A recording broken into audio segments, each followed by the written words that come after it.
Okay, so there's three things that I had to do to get my wife to submit to my leadership in our marriage. Number three is a step that is often skipped, but fellas, I got y'all. Let's get it. Yeah. Okay, first of all, let me put this disclaimer out here. You have to understand is that this woman that you are married, yes, I get the two shall become one flesh, but there's work to be done in order to get that submission to happen and respect for your leadership. Yes, you got married, so there's a mutual respect for you as a man and as a husband. I have a mutual respect for my wife as a woman and as a wife. But now we have to develop this respect of how I'm going to lead our family. And there's a way to do that.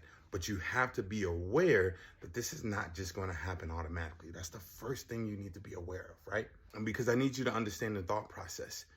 The thought process that my wife had was, wait a minute, am I now relinquishing my own voice that I've had my entire adult life? So, and I'm relinquishing it to you. You get to be the only voice in our marriage, and I'm just supposed to listen to you and do what you say. And now I'm a puppet and all of those things. That was her view of submission. Is like you get to say, and then I have to do.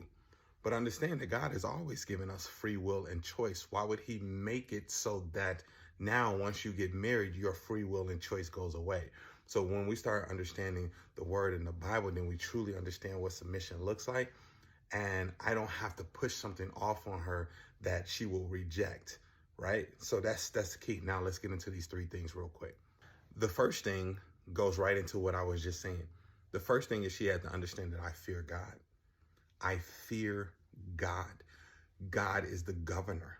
So she understands that I'm also in a state of submission as well. And I'm submitting to God. I'm submitted to God's voice. I'm reading his word and I'm being guided by God. And I also seek knowledge from those that have already achieved what I'm trying to get to. So those men that are been married, that have a godly marriage, a healthy marriage, that have been married 25, 30, 40 years, I'm not just going to be in your presence and not ask you questions. It is something that I'm automatically going to do. So when my wife understands that, like, no, he's constantly willing to learn, he's constantly being governed by God, he fears God, it makes it easier for her to submit to my leadership and respect my leadership as the head of the household. It starts to make it easier because she sees that it's not my ego that's making decisions. It's not just like, oh, I got a feeling, and then here's the decision that we're going to make, and here's where we're going. You got to listen. She knows that's not what I'm on. Number two, my wife understands that her voice is still valuable in our marriage. My wife is a very intelligent woman. And I'm like, yo, I would be a fool to now think that only my ideas will work. And the way I say it, the way I do it, I would be an absolute fool. So she knows that even when I have ideas or there's something that I'm saying I want to do for our marriage or something I want to do for our business or any of those things, I'm still submitting that idea to her. Why? Because she's going to find certain gaps. She's more detailed oriented than I am. She reads more books than I do. So she's going to bring a sound mind to those decisions. And I love it.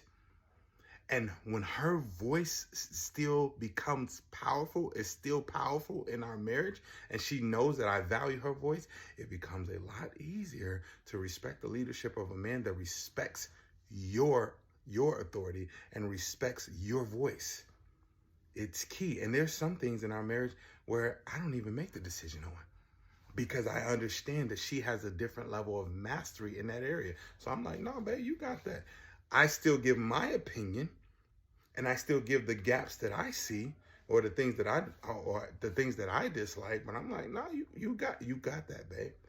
Because I'm not going to see or think about that the way you think about it. So therefore, it makes it easier for her to now submit to that leadership. Number three, and this is the key, I have built equity with my wife. And equity simply means that she has seen me say what I'm going to do and do it. She has seen the wins. She has seen fruit of my leadership. I've told her, listen to me, I've told her to quit my job and I'm going to build a business. And in 2018, I did that. And then I told her in 2019, if you were just to stay while I'm building a business in 2019, I will get you out of your job. And I did that. And I told her we will have a company that will provide for our entire family. And I did that. And when I was trying to get life insurance and they said I needed to lose weight, I lost 100 pounds. I said I was going to lose weight. And I told you I will have life insurance. And I did that. It makes it a lot easier when you know that you're submitting to a man that will keep his word. That builds equity with her. That builds trust with her. She can trust you now. Now she's like, oh no, I see where you're going. I see where you're taking us. Let's get it. Those things are important. And you can't just, you trust, because you said a lot of things.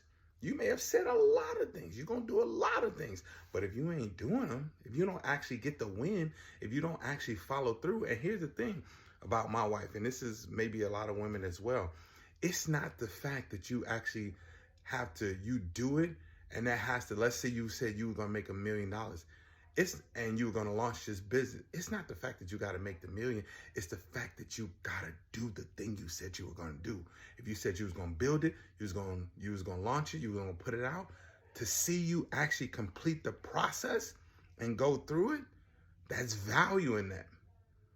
There's value in seeing you actually go through it and complete things. Of course, yeah, they want the win too, but to see you complete it, to see you actually attempting and trying, and it's not just an idea, that is key. So these are 3 things I did. Of course, there's way more that you have to do, but these are 3 foundational things that I would start with. Let's get this work.